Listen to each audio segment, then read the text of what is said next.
আশা করি আপনারা সকলে জানেন যে হাইকোর্টের তরফে যেটা রায় হয়েছে 26,000 চাকরি বাতিল করা হয়েছে।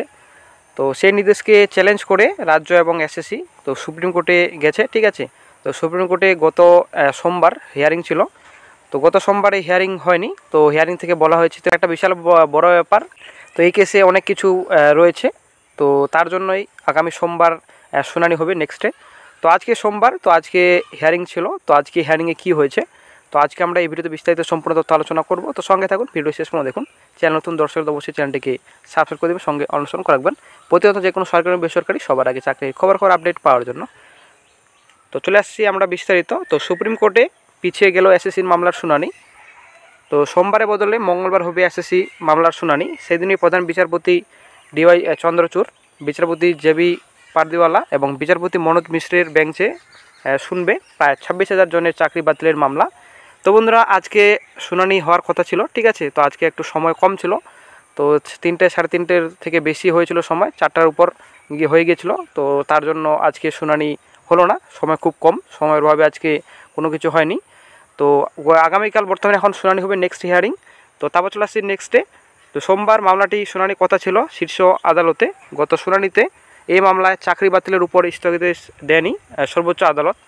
যোগ্য এবং অযোগ্যদের বাছাই পদ্ধতি নিয়ে প্রশ্ন তোলেন প্রধান বিচারপতি ডিওয়াই চন্দ্রচূড়, বিচারপতি জেবি পারদিওয়ালা এবং আপনাদের বিচারপতি মনোজ মিশ্রের বেঞ্চ। তো সোমবার বিষয়টি নিয়ে বিস্তারিত শুনানি হওয়ার কথা জানিয়েছিল তারা। যোগ্যদের আইনি সাহায্য দেওয়ার কথা জানিয়েছেন প্রধানমন্ত্রী নরেন্দ্র মোদী। গত 22শে এপ্রিল এসএসসি নিয়োগ দুর্নীতি মামলায় 25,753 জন শিক্ষক ও অশিক্ষক কর্মীর চাকরি বাতিলের নির্দেশ দিয়েছিলেন কলকাতা হাইকোর্ট। ওই রায়কে চ্যালেঞ্জ করে সুপ্রিম কোর্টে যায় রাজ্য। সেখানে রাজ্য এবং মধ্যশিক্ষা পর্ষদও মামলা দায়ের করে শীর্ষ আদালতে যান চাকরিহারাদের একাংশ। সোমবার একত্রে এই সংক্রান্ত প্রায় 10টি মামলা শুনবে সুপ্রিম কোর্ট। গত শুনানিতে প্যানেল থেকে কিভাবে যোগ্যদের বাছাই করা সম্ভব হবে সেই প্রশ্ন তুলেছিলেন প্রধান বিচারপতি। নিয়োগ প্রক্রিয়া একাধিক ত্রুটি নিয়ে প্রশ্ন তোলেন তিনি। এই মামলার সঙ্গে যুক্ত আইনজীবীদের একাংশে আশা ছিল সোমবার সুপ্রিম কোর্টে এসএসসির যোগ্য এবং অযোগ্য তালিকা নিয়ে বিস্তারিত শুনানি হতে পারে। তো আশা করি আপনারা বুঝতে পারলেন, প্রায় 26,000 চাকরি বাতিল করা হয়েছে হাইকোর্টের রায়ে, ঠিক আছে। রাজ্য এবং এসএসসি সুপ্রিম কোর্টে অ্যাপিল করেছেন। তো এখন দেখা যাক নতুন একটা আপডেট কী পাওয়া যায়। তো যখনই বন্ধুরা নতুন আপডেট পাওয়া যাবে তো সঙ্গে সঙ্গে চ্যানেল আপডেট দিয়ে দেওয়া হবে। তো আজকে বেশি কিছু হয়নি সময়ের অভাবে।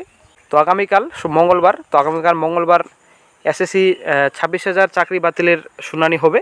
তো বন্ধুরা, সবাই বর্তমানে এখন অধীর অপেক্ষায় রয়েছে যে কি হবে নেক্সটে, ঠিক আছে, আগামীকাল কি হবে। তো আজকেই অনেকটাই আশা করে যাওয়া অধীর আগ্রহী ছিলেন আপনারা যে আজকে একটা বড় একটা কোনো কিছু একটা ডিসিশন নেওয়া হবে। প্রায় 26,000 চাকরি বাতিলের কি বড় আপডেট উঠে আসবে। তো আজকে কোনো কিছু হয়নি সময়ের অভাবে। তো আগামীকাল মঙ্গলবার তো নেক্সট এখন হিয়ারিং হবে। তো আগামীকালের ডিসিশন হবে প্রায় 26,000 চাকরি বাতিলের। তো যখনই নতুন আপডেট পাওয়া যাবে সঙ্গে সঙ্গে চ্যানেলে আপডেট দিয়ে দেওয়া হবে। ভালো থাকবেন।